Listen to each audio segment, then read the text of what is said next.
perspective on this trade this morning?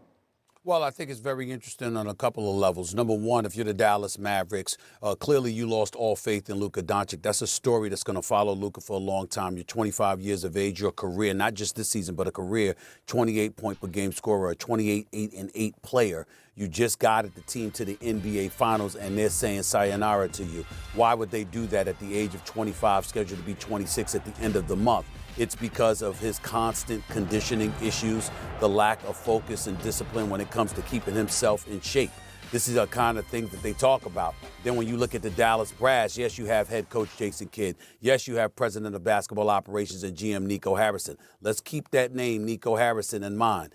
You were an executive at Nike for 19 years. Okay, you worked with Michael Jordan, you worked with Kobe Bryant, you worked with LeBron, you worked with an abundance of people. You're not only used to superstardom, you're used to players who are very, very much committed to being the greatest that they can possibly be. You lose a championship in the case of a Kobe Bryant or LeBron or anybody else a week later. You like, what the hell do we need to do in order to get ourselves back and to do what we can? In the case of Luka Doncic, you come in out of shape and you've got people talking about you literally using the word fat to describe him. That certainly isn't the Dallas Mavericks organization, but beat writers and everybody else covering the Dallas Mavericks know that there's been conditioning issues, discipline issues, and what have you. So do you invest with a new ownership coming in that's no longer Mark Cuban, who doesn't have a majority stake anymore? It's Adelson family and those folks.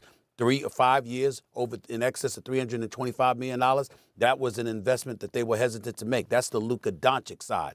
The other side to this is it puts the ball in the hands of Kyrie Irving with Anthony Davis. Anthony Davis had been clamoring to be a 4 again, not a 5. Well, you've got Gafford, you got Lively and other folks in Dallas. Now he doesn't have to play the 5. He could play his natural 4 position. So you've got that inside-outside attack, even though Anthony Davis is stepping away from the basket. You've got a Kyrie Irving, who is a showstopper, who is box office when he is balling. And he obviously loves playing for Jason Kidd and Nico Harrison, 2 individuals he's had long relationships with. So the ball is in Kyrie Irving's hands now.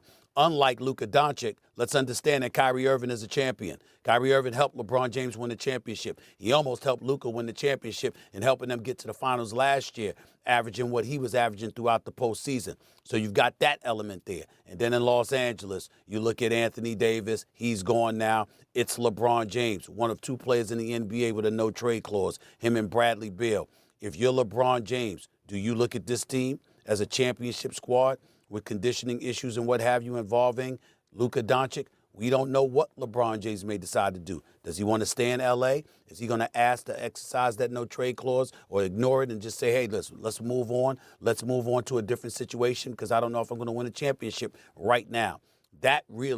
Those really are the big questions right now in regards to this trade. Luka is Luka, and he's going to be in Los Angeles, and that's a box office. He's a global iconic figure. The Los Angeles Lakers, they like that.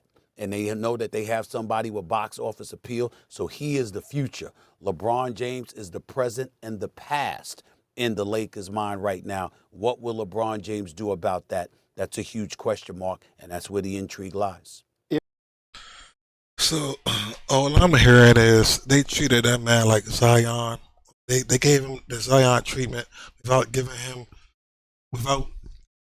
they actually happened to Zion. That's what should have happened to Zion. He should have got traded years ago, and they didn't. So they saying like we don't want to put up with that shit. Allegedly, I don't know. That still don't seem right. Like, why not just force him? I don't know, bro. I don't know.